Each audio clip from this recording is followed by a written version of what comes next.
हिंगोलीच्या बाजार समित्यांमध्ये तुरीच्या दरामध्ये मोठी घसरण झाली आहे। ऐन तूर विक्रीच्या हंगामावर तुरीचे दर घसरल्याने तुरीची आवक घटली आहे।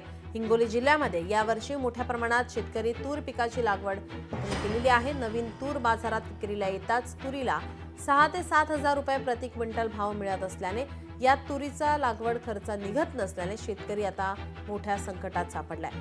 तुरीचे दर घसरल्याने हिंगोलीमध्ये तुरीची आवक घटली आहे।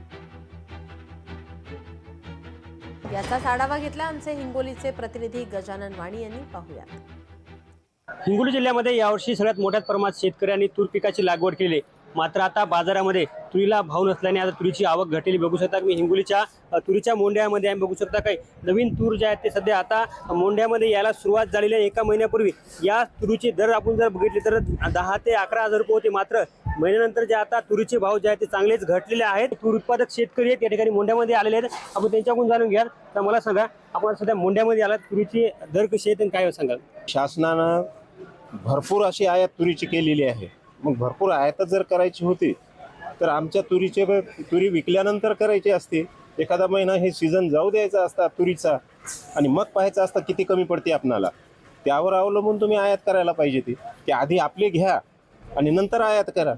तुम्ही इथं आमची तूर बाजारात यायच्या अगोदरच तुम्ही आयात करून ठेवायले, कसे भाव वाढतील? आमचा हिंगोली जिल्हा सोयाबीन आणि तूर उत्पादक शेतकऱ्याचा जिल्हा आहे आणि आमच्या दोन्ही पिकाचे भाव या सरकारच्या धोरणामुळे, शरद जोशी म्हणायचे की सरकारचं धोरण आणि शेतकऱ्याचं मरण, म्हणजे सरकारचं धोरण हे शेतकऱ्याचं मरण याच्यासाठी झालेलं आहे।